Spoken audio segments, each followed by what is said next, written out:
Bab 1411. Sambil menatap Luke dan anak buahnya yang pergi, dan membuat koridor kembali sunyi, Harvey menoleh ke pengawal di dekat pintu dan berkata, "Beritahu Max untuk meningkatkan keamanan di lantai ini, dan jangan izinkan siapapun masuk kecuali dokter dan perawat." "Baiklah," kata pengawal itu. Setelah memberi perintah, Harvey mendorong pintu hingga terbuka dan memasuki bangsal. Sambil menatapnya, Nicole bertanya, "Apa yang terjadi di sana?" "Tidak banyak. Apakah kamu lapar? Apakah kamu ingin makan sesuatu?" tanya Harvey, mencoba mengalihkan perhatiannya dari topik pembicaraan. Nicole bisa melihat bahwa dia menyembunyikan sesuatu, tetapi alih-alih menanyainya lebih lanjut, dia menjawab, "Aku tidak lapar." "Kamu sudah sarapan?" Melihat Nicole tiba-tiba begitu khawatir padanya, senyum tipis muncul di sudut bibirnya. "Aku sudah makan. Jangan khawatirkan aku." Dia sangat gembira dengan kenyataan bahwa Nicole masih merasa khawatir terhadapnya, bahkan di saat seperti ini. "Harvey, tolong bawakan laptopku," kata Nicole sambil menatapnya. Harvey berjalan ke meja dan mengambil laptop, sebelum menyerahkannya kepada Nicole. Ia menatapnya saat Nicole menyalakan laptopnya, mengira Nicole sedang bosan dan ingin menonton film. "Baguslah kalau kamu menonton film untuk mengisi pikiranmu. Kalau tidak, aku harus memikirkan sesuatu untuk menghiburmu." Harvey tersenyum dan berkata padanya. Nicole meliriknya sekilas dan tetap diam ketika jari-jarinya yang ramping mulai bergerak cepat di atas keyboard, menghasilkan bunyi klik setiap kali menekan satu tombol.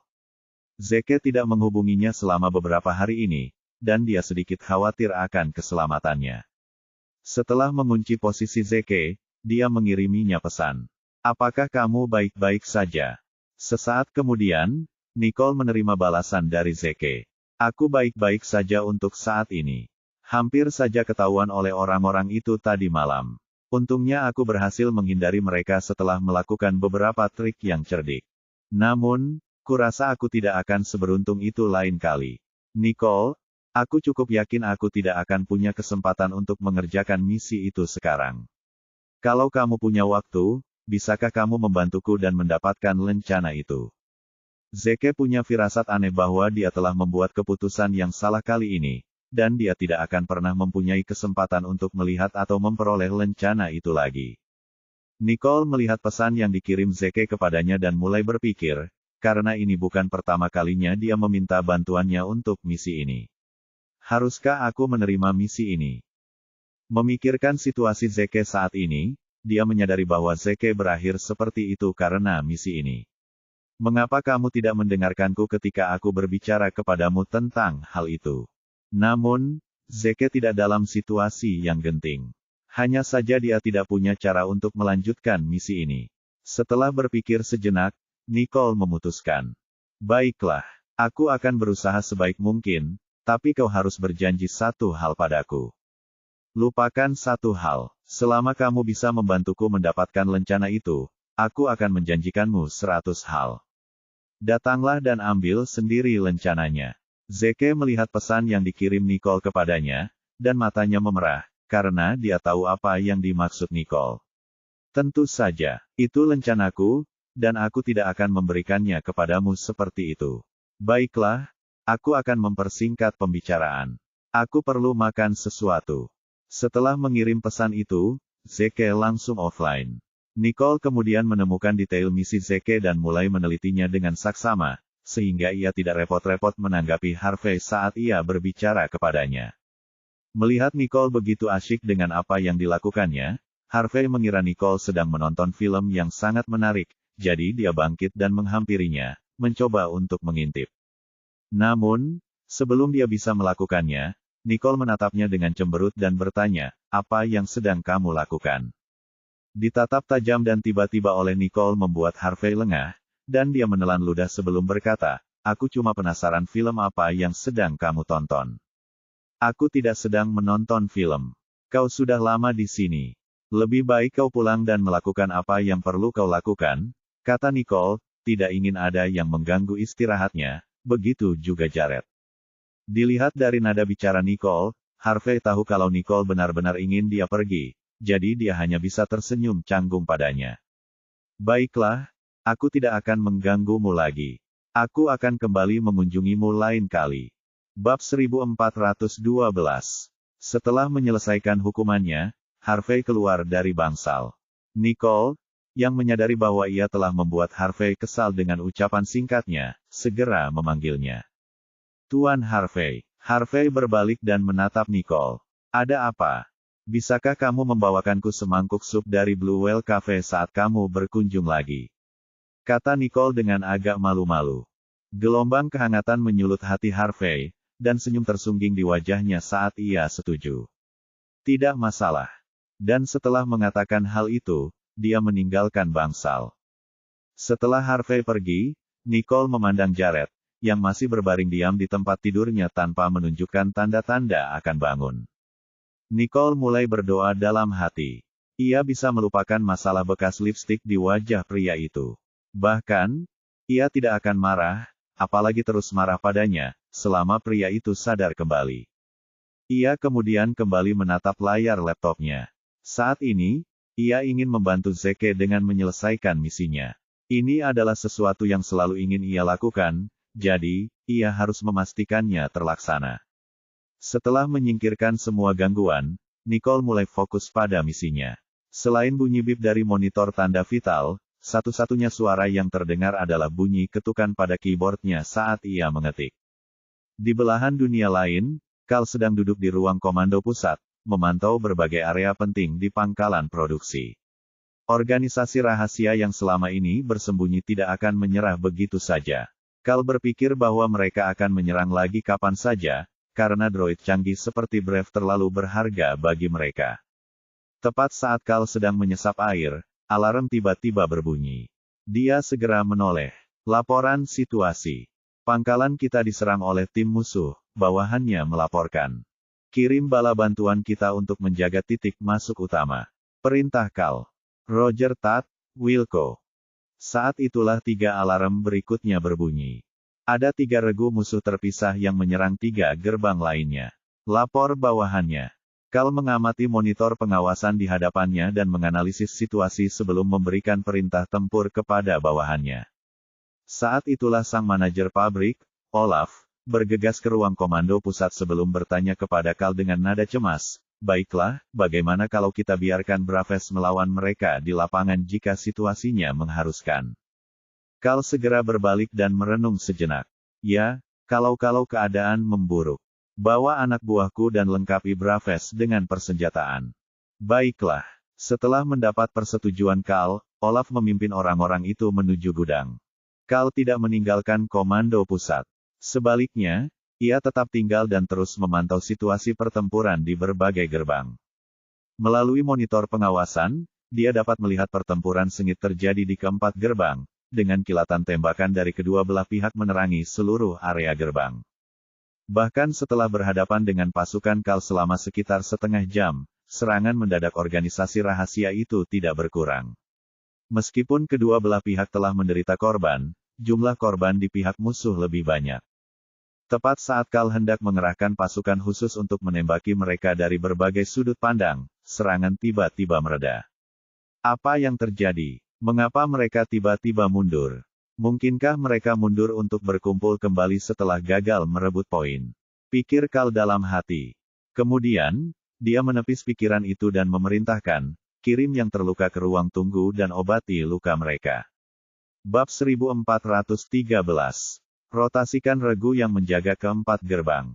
Biarkan rekan-rekan kita yang baru saja terlibat dalam pertempuran pulih. Roger Tat, kata operator di komando pusat, menyiarkan perintah Carl sesuai perintah. Setelah beberapa menit, regu-regu baru masuk, menggantikan setiap orang yang terlibat dalam upaya pertahanan. Di ruang tunggu, para tentara bayaran yang terlibat dalam pengepungan juga dirawat oleh tim medis, beristirahat setelah mereka diperban. Untungnya, mereka semua memiliki alat beacon, dan luka mereka pun cepat pulih.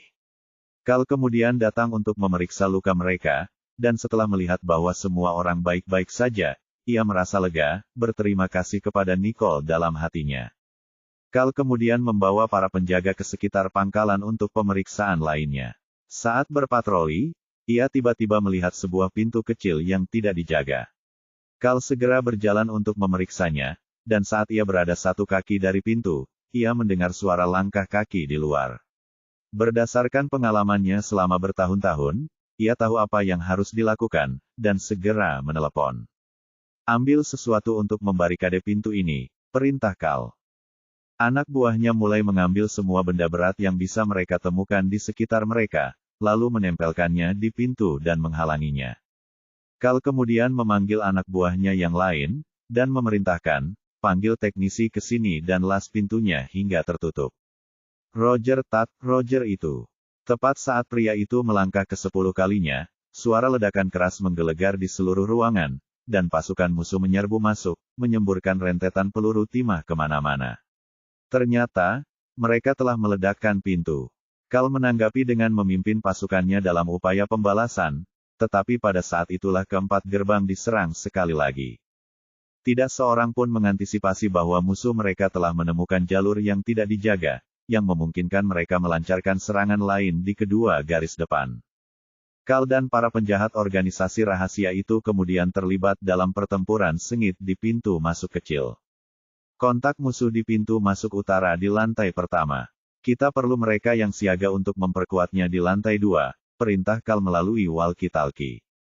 Menyaksikan serangan terorganisir yang dilancarkan musuh, Kal menyadari bahwa upaya pengepungan itu direncanakan, dan bahwa serangan sebelumnya terhadap 4 gerbang utama hanyalah pengalihan. Serangan utama baru saja dimulai. Dia memimpin pasukannya dalam serangan balik untuk mencegah organisasi rahasia itu maju lebih jauh, tetapi pada saat ini, mereka kalah dalam persenjataan dan kemampuan, sehingga memaksa Kal dan pasukannya untuk mundur berkali-kali. Saat Kal mundur, pasukan musuh maju, perlahan-lahan menduduki pabrik dengan kecepatan yang hampir mekanis. Tiba-tiba, berita tentang hilangnya gerbang utama terdengar dari walkie-talkie Kal, membuatnya tak berdaya dan marah. Olaf, kamu sudah selesai. Seru Kal. Belum, aku masih butuh sedikit waktu lagi. Tunggulah sebentar lagi, jawab Olaf, suaranya keluar dari walkie-talkie.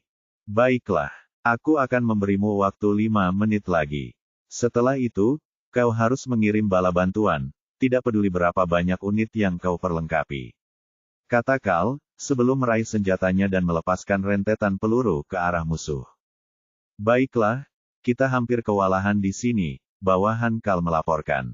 Tunggu 5 menit lagi, bala bantuan akan segera datang. Bahkan setelah mereka yang bersiaga bergabung dalam pertempuran, mereka hanya berhasil memukul mundur pasukan musuh sedikit. Kal tidak menyangka serangan organisasi rahasia itu akan begitu dahsyat kali ini. Berdasarkan pemahamannya tentang mereka, mereka seharusnya tidak mampu melancarkan serangan sekuat itu. Namun, tidak ada waktu baginya untuk berpikir, karena sebuah granat tiba-tiba meluncur masuk sebelum jatuh ke tanah dengan bunyi berdenting.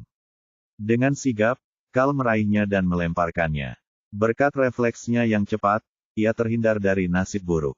Tepat saat pasukan musuh hendak memaksa Kal terpojok, 4 Brave tiba-tiba muncul dari arah lain. Persenjataan mereka menyala-nyala saat mereka dengan cermat mengepung pasukan musuh dan menyerang. Dengan campur tangan Brave, keadaan berbalik, dan Kal memimpin Brave dalam upaya untuk menekan para penyerang dan memukul mundur mereka. Tanpa jalan keluar apapun, pasukan organisasi rahasia itu hanya bisa mundur ke pintu dan mundur melaluinya. Setelah memukul mundur mereka, Kal memerintahkan anak buahnya untuk memperkuat dan segera menyegel pintu, meninggalkan mereka untuk menjaganya sebelum memimpin para Braves ke gerbang utama. Bab 1414. Gerbang utama yang awalnya telah direbut oleh pasukan musuh perlahan-lahan direbut kembali setelah kedatangan Kal bersama para Braves. Saat musuh mundur, Kal, yang tidak membuang waktu untuk bermalas-malasan, segera mengerahkan kembali pertahanan, dengan para Braves yang sekarang juga menjaga gerbang.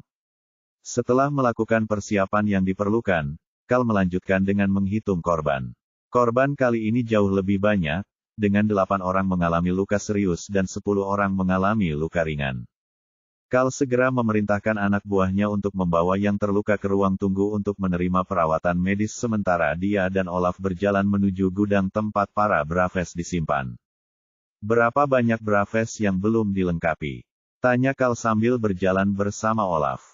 Masih banyak lagi. Kita perlu menyingkirkan peralatan yang terpasang sebelum mempersenjatai mereka. Itulah mengapa kita butuh waktu lama, jelas Olaf. Dapatkan lebih banyak orang untuk membantu. Aku khawatir musuh akan segera melancarkan serangan lagi. Kal menatap para pemberani saat ia melangkah masuk ke gudang. Dimengerti, kata Olaf, sebelum memanggil lebih banyak anggota stafnya ke gudang. Kembali ke bangsal, Nicole telah berhasil menembus lapisan pertahanan pertama untuk misi tersebut, dengan 2 lapisan lagi yang masih harus ditembus. Awalnya ia ingin beristirahat sejenak sebelum melanjutkan, tetapi kemudian seorang perawat masuk dengan kereta medis, dan setelah melihat Nicole sedang menggunakan laptopnya, ia menduga bahwa Nicole sedang bekerja, dan menghampirinya untuk menasihatinya. Nona Riddle, Anda seharusnya beristirahat, bukan bekerja. Khawatir perawat akan melihat apa yang dilakukannya, dia menutup laptopnya. Perawat itu lalu mengganti cairan infus Nicole sebelum mendekati tempat tidur Jared. Sepanjang jalan, Nicole mengamati setiap gerakannya.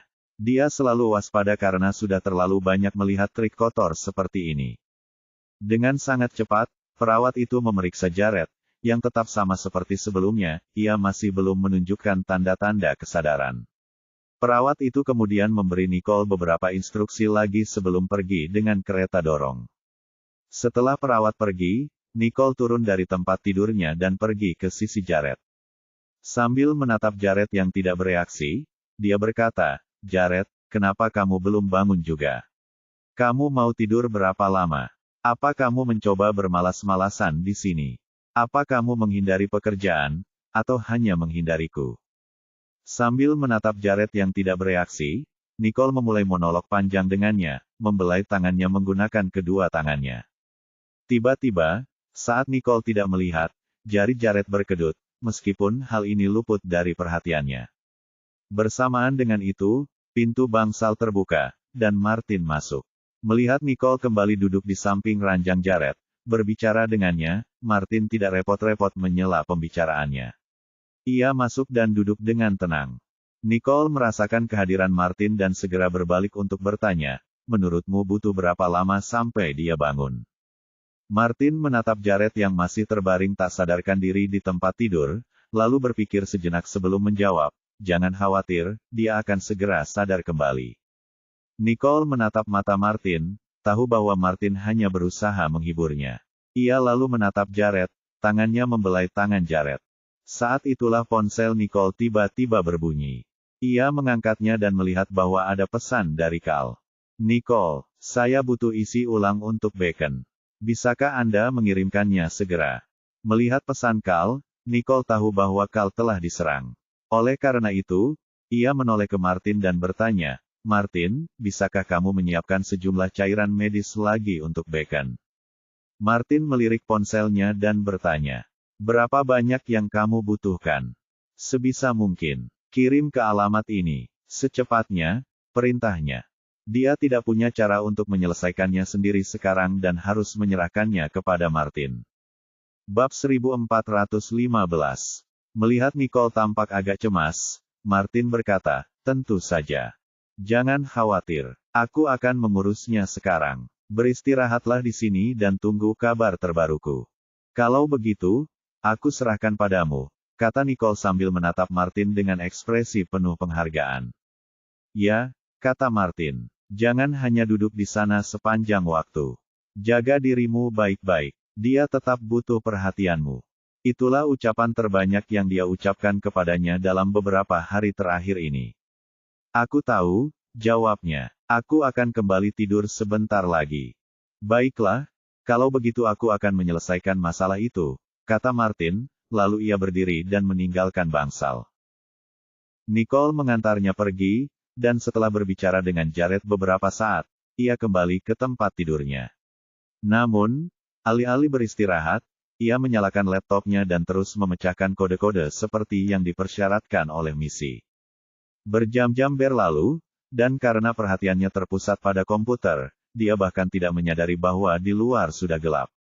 Saat itulah Max mendorong pintu terbuka dan melihat Nicole di depan komputer, mendorongnya untuk berkata, "Selamat malam, Nona Riddle.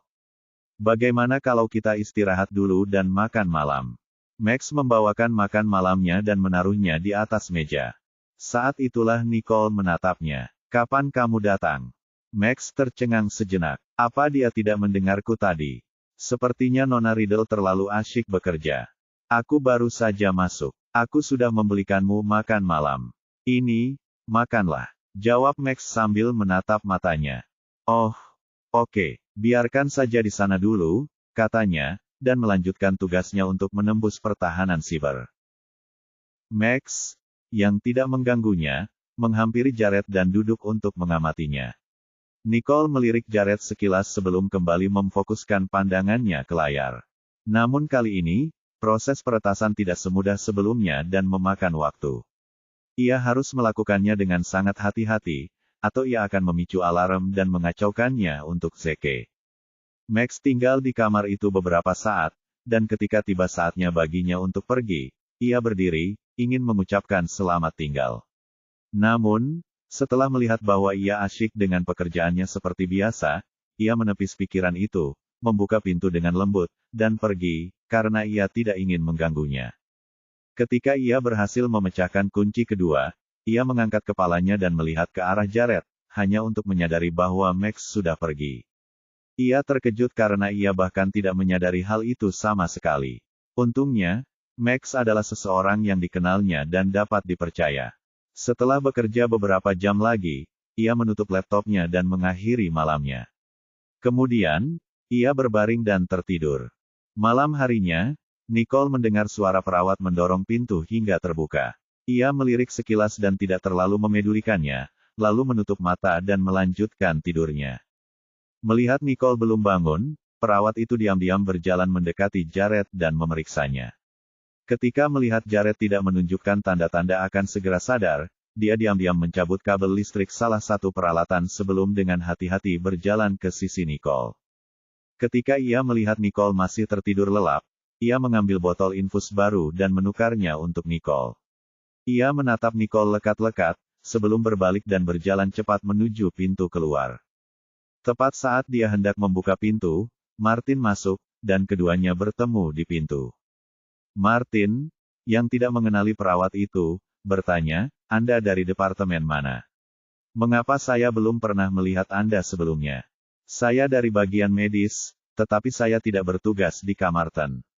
"Jared, perawat yang bertugas jatuh sakit hari ini, jadi saya yang menggantikannya," kata perawat itu, tidak berani menatap Martin. Martin mengernyitkan alisnya. "Mengapa aku tidak diberitahu bahwa Lilian sakit?" Bab 1416. Dr. Wians, kalau tidak ada yang lain, saya akan ke bangsal lain sekarang. Setelah berkata demikian, perawat itu berjalan mengitari Martin dan meninggalkan ruangan. Martin berbalik dan menatap punggung perawat dengan beberapa pertanyaan yang masih mengganjal di benaknya. "Ada apa, Martin?" tanya Nicole, saat dia bangkit untuk melihat pintu tempat suara itu berasal. "Tidak apa-apa. Kamu sudah makan, kan? Aku hanya membawakanmu sesuatu yang ringan," kata Martin sambil membawakan makanan untuk Nicole. Nicole bangkit dan menatap Martin sambil berkata, "Aku sudah makan malam. Jadi, makanan ringan saja sudah cukup." Setelah berbicara, tanpa sadar ia melirik Jared, dan melihat cahaya merah memancar dari mesin penunjang kehidupan. Ia segera bangun dari tempat tidur, berniat untuk bergegas ke tempat peralatan dipasang. "Apa yang kau lakukan? Infusmu masih terpasang," Martin mengingatkan saat melihat wanita itu berdiri dengan cepat seperti itu. Nicole mencabut jarum infus tanpa berkata apa-apa dan berjalan ke arah Jared. Saat sudah dekat, dia melihat Jared pucat pasi, jadi dia mulai memeriksa peralatannya. Di sebelahnya, dan tepat di samping mesin penopang hidup, ada kabel yang dibiarkan tercabut dan berserakan di lantai. Tanpa sempat berpikir, dia langsung menyambungkannya lagi. Dia kemudian mengamati kondisi Jared. Pada saat yang sama, Martin berjalan mendekat dan bertanya, "Ada apa?" "Tali penopang hidupnya putus." Nicole menatap Martin dengan cemberut. "Jatuh?" tanya Martin, terkejut saat mendengarnya. "Bagaimana bisa sumbatannya lepas? Bagaimana dengan Jared?" Martin bertanya dengan cemas pada Jared. Nicole tidak menjawabnya, dan terus mengamati Jared dengan tenang. Setelah beberapa saat, raut wajah Jared kembali normal dan baru saat itulah ia merasa lega. Dia sudah kembali normal, kata Nicole. Martin menghela napas lega. Baguslah kalau begitu. Apakah ada yang datang lebih awal? Tanya Nicole. Sebelumnya, Martin menyipitkan matanya, mencoba mengingat. Saya tidak tahu tentang yang sebelumnya, tetapi saya bertemu dengan seorang perawat saat saya masuk. Nicole juga ingat bahwa dia melihat seorang perawat masuk saat dia sedang linglung, dan perawat tersebut berjalan ke arah Jared sebelum menghampirinya. Setelah itu, dia tidak mempedulikan perawat itu. Tepat saat Nicole mengingatnya, dia tiba-tiba merasa pusing dan terhuyung, hampir jatuh menimpa Jared. Untungnya, Martin ada di sana untuk menangkapnya sebelum dia melakukannya. Ada apa? Martin menatapnya dengan ekspresi khawatir di wajahnya. Aku tidak tahu. Aku merasa seperti sedang pingsan. Nicole mengerutkan kening sedikit sambil menggelengkan kepalanya. Mengapa tiba-tiba kamu merasa pusing? Apakah kamu terlalu memaksakan diri hari ini? Tanya Martin, mengetahui bahwa hari ini dia menggunakan laptop, dan bahwa dia pasti bekerja secara diam-diam. Tepat saat Martin bertanya, Nicole membungkuk padanya, dan setelah memanggilnya beberapa kali tanpa mendapat jawaban, Martin secara naluriah merasa ada yang salah dengan Nicole. Ia segera menggendongnya dan membaringkannya kembali di ranjang sebelum memeriksanya. Dan hasilnya mengejutkan Martin. Bagaimana dia bisa diracuni?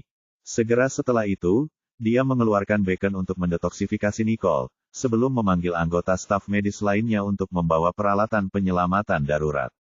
Di lorong, para dokter dan perawat, yang menerima pesan Martin, bergegas ke bangsal Jared sambil membawa peralatan medis satu persatu. Cepat, siapkan peralatan untuk penyelamatan darurat. Nicole diracun. Perintah Martin tanpa menunda-nunda. Semua orang di ruangan itu terkejut ketika mendengar bahwa Nicole diracun.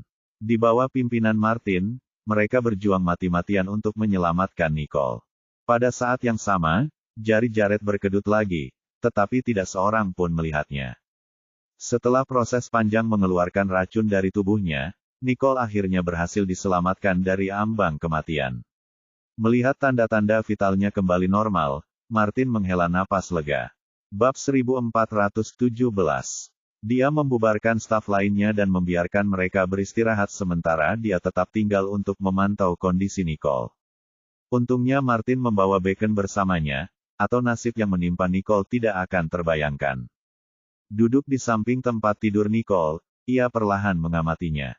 Waktu berlalu perlahan dan ketika mendekati tengah malam, Nicole akhirnya terbangun. Kau sudah bangun. Ketika Martin melihat Nicole akhirnya bangun, ia menjadi sangat gembira karena itu berarti Nicole sudah baik-baik saja sekarang. Dia membuka matanya dan melihat Martin duduk di samping tempat tidurnya. Baginya, ekspresi kegembiraannya tampak sedikit aneh. Dia ingin berbicara tetapi dia merasa tenggorokan dan mulutnya sangat kering. Menyadari hal itu, Martin menuangkan segelas air untuknya dan dengan hati-hati menaruh sedotan di sana. Rasa haus Nicole terpuaskan setelah ia meneguknya dalam-dalam, dan setelah ia mengembalikan gelas itu kepada Martin, ia menyadari bahwa di luar sangat gelap. Sudah berapa lama aku tertidur? Dan mengapa kau ada di sini pada jam segini? Bagaimana perasaanmu? Tanya Martin dengan khawatir. Entah kenapa, aku merasa pusing. Nicole memegangi kepalanya. Kalau begitu, berbaringlah dan beristirahatlah, saran Martin. Nicole menatap Martin dan dengan alis terangkat, dia bertanya, bukankah aku bersamamu beberapa saat yang lalu? Tiba-tiba aku merasa pusing ketika aku bangun, dan aku tidak ingat apapun yang terjadi setelah itu. Mengapa aku ada di tempat tidur sekarang?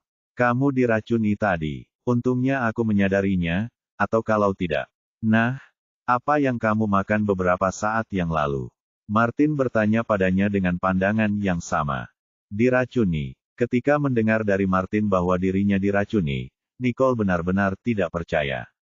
Bagaimana aku bisa diracuni? Nicole mengerutkan kening dan mulai berpikir, tidak mau percaya bahwa dirinya telah diberi obat. Kau memang diracuni. Kalau tidak, aku tidak akan ada di sini sampai selarut ini. Kau hampir membuatku takut setengah mati ketika kau tiba-tiba berhenti bernapas beberapa saat yang lalu, kata Martin, masih takut ketika mengingat semua yang baru saja terjadi. Saya tidak makan apapun kecuali apa yang dibawakan Max, kenang Nicole. Yang ini, Martin berjalan ke meja makan sambil bertanya. Ya, Martin membawa bacon untuk menguji makanan dan menemukan tidak ada jejak racun. Dia lalu berbalik dan berkata, tidak ada racun dalam makanan ini. Tentu saja, mengapa Max mencampur racun ke dalam makanan? Kata Nicole dengan yakin. Bukan makanannya, dan sepertinya kamu tidak menyentuh apapun lagi. Martin menundukkan pandangannya sambil berpikir. Berbaringlah dulu. Coba ingat-ingat apa saja yang pernah Anda sentuh hari ini atau beberapa hari terakhir yang bisa menyebabkan keracunan. Kata Martin sambil menatapnya. Nicole menyandarkan tubuhnya di kepala tempat tidur sambil mencoba mengingat. Semua yang dimakannya baru-baru ini dibawa oleh Harvey atau Max. Makanan yang dibawa oleh mereka berdua pasti tidak akan menjadi masalah, jadi kemungkinan keracunan makanan bisa diabaikan untuk sementara waktu. Martin, kurasa itu bukan keracunan makanan, kata Nicole dengan ekspresi yakin di wajahnya. Martin kemudian bertanya balik, kalau bukan keracunan makanan, menurutmu apa yang menyebabkan keracunan itu? Mungkinkah aku telah diracuni oleh obat-obatan? Sebuah pikiran tiba-tiba muncul di benak Nicole dan dia mengucapkannya.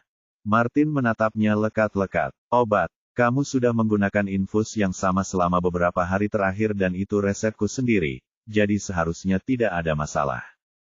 Martin benar-benar serius. Bagaimana mungkin dia bisa menyakiti Nicole? Bab 1418. Kau salah paham. Aku tidak mencurigaimu. Mungkin ada hal-hal yang mungkin kita abaikan. Nicole melanjutkan usahanya untuk mengingat sambil berbicara. Benar, saat aku masuk, ada seorang perawat yang hendak meninggalkan kamarmu. Aku belum pernah melihat perawat itu sebelumnya. Dan dia bilang dia menggantikan Lilian. Martin tiba-tiba teringat.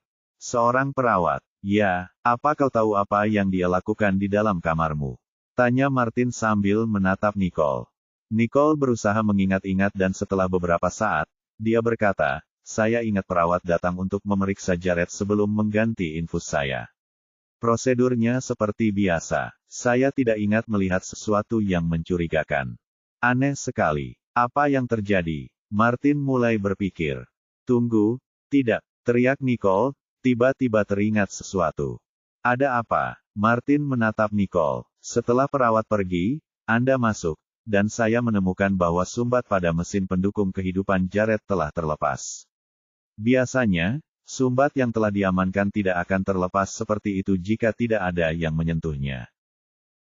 Lalu perawat mengganti infusku. Memikirkan hal ini, mata Nicole menyipit saat dia melihat ke arah tempat infus. Di mana kantong tetes sebelumnya? Di sana. Aku menggantinya saat aku melakukan penyelamatan darurat. Martin segera membawakan kantong infus ke Nicole. Nicole memperhatikan kantong infus dan tidak melihat sesuatu yang aneh dari permukaannya. Sambil menyerahkan tas itu kepada Martin, dia memerintahkan, kirimkan tas itu untuk uji toksikologi. Mungkin kita akan tahu apa yang terjadi setelah hasilnya keluar. Martin menatap Nicole dan langsung mengerti apa maksudnya. Baiklah, aku akan mengirimkannya ke lab sekarang juga. Martin berbalik dan pergi sambil membawa kantong infus. Setelah dia pergi, Nicole turun dari tempat tidurnya dan berjalan menuju Jared, karena dia sudah merasa jauh lebih baik sekarang. Dia duduk di sampingnya dan memeriksa peralatan. Begitu dia melihat tidak ada yang salah, dia lalu menoleh ke arah Jared. Kamu tidak akan bangun sekarang. Tahukah kamu bahwa sesuatu hampir terjadi padamu hari ini? Syukurlah aku menyadarinya lebih dulu, kalau tidak kamu akan. Pokoknya, buka matamu segera, oke? Nicole, ada yang salah dengan kantung infus ini. Martin bergegas membawa laporan toksikologi dan melihatnya duduk di samping tempat tidur Jared. Tunggu. Kenapa kamu bangun dari tempat tidur? Tanya Martin dengan khawatir. Saya merasa jauh lebih baik sekarang. Apa yang Anda katakan tentang infus? Tanya Nicole. Setelah kami memeriksa isi tas itu, kami menemukan bahwa ada racun yang bekerja lambat dan mematikan di dalamnya. kata Martin dengan ekspresi muram di wajahnya. Sesuai dugaan, serunya. Sekalipun dia sudah menduga hal ini akan terjadi, tetap saja sangat mengerikan mendengarnya sendiri. Sepertinya itu hanya ulah perawat. Nicole menyipitkan matanya. Pasti dia, Martin setuju. Saya akan mencarinya sekarang juga, kata Martin sambil bangkit berdiri, ingin segera mencari perawat itu. Dia pasti sudah kabur sejak lama, jadi lupakan saja, kata Nicole. Martin, aku tidak melihat seperti apa penampilannya. Kau menabraknya. Apa kau ingat wajahnya? Saat itu dia memakai topeng, jadi saya hanya bisa melihat matanya. Matanya dalam dengan kelopak mata ganda, dia juga tampak seperti memakai anting mutiara, kata Martin, mencoba mengingat. Anting mutiara, tanya Nicole. Benar, aku merasa ada yang aneh saat itu. Bagaimana mungkin seorang perawat memakai anting sebesar itu? Sekarang setelah kupikir-pikir, dia sama sekali bukan perawat. Astaga, aku benar-benar bodoh. Martin mendesah sambil menyalahkan dirinya sendiri. Lagi pula, pelakunya ada di sana, berdiri di hadapannya, namun ia tidak dapat mengatakannya pada saat itu. Bab 1419. Kamu tidak bersalah. Tidak ada yang menduga hal ini akan terjadi, kata Nicole, menenangkannya. Syukurlah kau baik-baik saja, kata Martin. Kalau tidak, apa yang harus kukatakan pada Jared nanti? Baiklah, baiklah. Pergi ke ruang keamanan. Periksa dan lihat bagaimana perawat itu meninggalkan rumah sakit. Dia pasti akan menunjukkan dirinya setelah meninggalkan tempat ini, kata Nicole kepada Martin. Saya akan segera memeriksanya, katanya. Oke. Siang harinya, Harvey membeli makanan dari Blue Whale Cafe dan mengunjungi Nicole. Saat membuka pintu sambil membawa makanan, ia melihat Nicole dan Martin sedang membicarakan sesuatu. Ketika keduanya melihat dia masuk, mereka berhenti. Nicole memandang Harvey dan bertanya, kenapa kamu di sini? Harvey mengangkat makanan itu dan menyodorkannya ke hadapannya. Bukankah kau bilang kau ingin makan sesuatu dari Blue Whale Cafe? Aku ke sana untuk membeli makanan sebelum ke sini. Mau mencobanya sekarang? Terima kasih. Tinggalkan saja di sana dulu, kata Nicole. Baiklah. Harvey meletakkan kotak makan siang di meja kecil di samping tempat tidur Nicole sebelum menatap keduanya. Dengan rekaman ini, serahkan sisanya padaku. Kau masih punya hal lain yang harus dilakukan. Nicole memberitahu Martin. Tapi sekarang kamu benar-benar lemah. Bagaimana kamu akan mengatasinya? Tanya Martin dengan ekspresi tidak setuju. Apa yang kalian berdua bicarakan? Harvey menghampiri dan bertanya. Tidak apa-apa. Ayo makan siang. Nicole melirik Martin sebelum berjalan ke meja kecil. Martin menatap Harvey dan berkata, Nicole, bagaimana kalau kita biarkan Ellison yang menangani ini? Dia bukan orang asing bagi kita, dan aku tidak begitu suka membiarkanmu yang menangani ini. Apa yang perlu ditanganinya? Dia sekarang pasien. Harvey menatap Martin dengan alis terangkat. Dia tidak setuju Nicole harus menangani apapun pada saat ini. Martin tidak menceritakannya secara langsung. Sebaliknya, dia menatap Nicole, seolah bertanya apakah dia ingin memberitahu Harvey atau tidak. Nicole lalu merenung sejenak. Harvey sudah terlibat sebelumnya, jadi, tidak perlu menyembunyikan ini darinya. Begini masalahnya, seseorang berpura-pura menjadi perawat, masuk ke bangsal, mencabut alat pemantau tanda-tanda vital Jared, dan meracuni infusku. Sebelum Nicole sempat menyelesaikan kalimatnya, Harvey menyela. Diracuni, bagaimana itu bisa terjadi dengan begitu banyak pengawal di luar sana? Kamu baik-baik saja, Nicole. Harvey yang terkejut, berjalan mendekat untuk memeriksa Nicole. Aku baik-baik saja. Untungnya, Martin ada di sekitar saat itu. Nicole melirik Martin sekilas. Harvey juga melirik Martin sebelum bertanya pada Nicole, siapa yang melakukan ini? Beraninya dia. Pasti ada orang yang membenciku sampai ke tulang, Nicole berkata tiba-tiba. Ya, kau benar. Martin menatap Nicole, teringat seseorang dari apa yang dikatakannya. Maksudmu? Nicole kemudian teringat seseorang dan tak dapat menahan diri untuk tidak menatap Martin. Apa yang kalian berdua bicarakan? Aku benar-benar bingung. Harvey berkata, benar-benar bingung. Keduanya mengabaikannya sambil melanjutkan, sepertinya tidak perlu lagi menyelidiki. Kita hanya perlu menangkap orang itu untuk mengungkap akar permasalahannya. Kilatan dingin muncul di mata Martin. Tidak apa-apa jika dialah yang terluka, tetapi menyakiti Nicole adalah sesuatu yang tidak bisa dia tahan. Saya belum pulih sepenuhnya, jadi saya tidak akan bisa menangkap pelaku itu sendiri. Bab 1420. Kita juga tidak bisa memanfaatkan anak buah Jared, kata Nicole saat dia dan Martin menatap Harvey secara bersamaan. Kenapa kalian menatapku? Tanya Harvey, merasa ngeri dengan tatapan mereka. Hanya kau yang bisa membantu kami dalam hal ini. Martin menatap mata Harvey. Membantumu, menangkap orang. Harvey menatap mereka dengan alis terangkat. Sebenarnya, apa yang sedang kamu bicarakan? Bisakah kamu menjelaskannya kepadaku? Tanya Harvey. Harvey, ada yang mencoba meracuni Nicole. Apakah kau mengerti sekarang? Martin menjelaskan. Aku sudah mendengar bagian itu, tapi siapa yang akan kau tangkap? Tanya Harvey dengan bingung. Dia, Martin mencari foto di ponselnya dan mengirimkannya ke Harvey. Bukankah ini? Apakah kau mengatakan bahwa dialah yang meracuni Nicole? Harvey menatap Nicole dengan tatapan ingin tahu. Dia satu-satunya yang punya motif sekarang, dan itulah mengapa aku butuh kau untuk membawanya kepada kami, kata Nicole dengan dingin.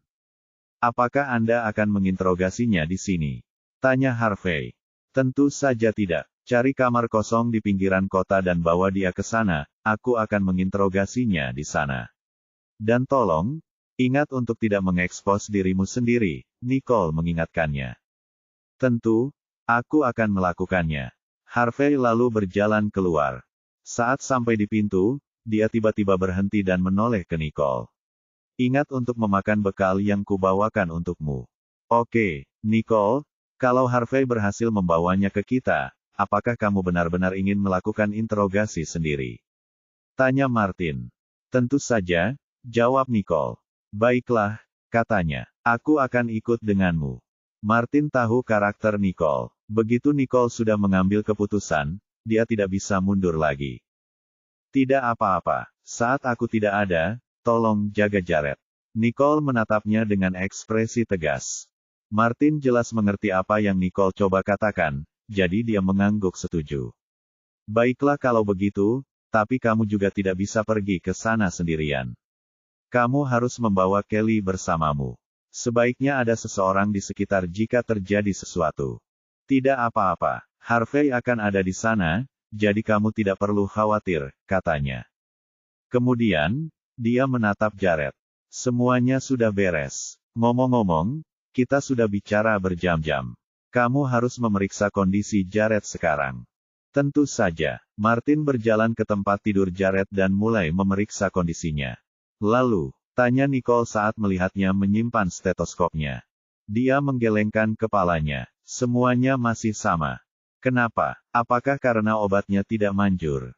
Nicole menatap obat itu, ragu-ragu. Dia lalu duduk dan memeriksa denyut nadi Jared. Setelah beberapa saat, dia bertanya, Martin, bisakah kamu meminjamkanku pulpen? Dia mengambil pulpen dan menulis resep di selembar kertas sebelum memberikannya kepada Martin. Bisakah Anda mengikuti petunjuknya dan membawakan saya obatnya? Kau yakin, Nicole? Dia tidak akan bisa meminumnya sendiri sekarang. Martin menatap Nicole dengan alis terangkat. Ya, lakukan saja apa yang aku katakan. Aku punya rencana, katanya. Baiklah, saya akan melakukannya sekarang. Anda tidak boleh duduk di lantai terlalu lama. Beristirahatlah di tempat tidur. Martin kemudian pergi sambil membawa resep di tangannya. Nicole duduk di sebelah Jared dan mulai berbicara dengannya.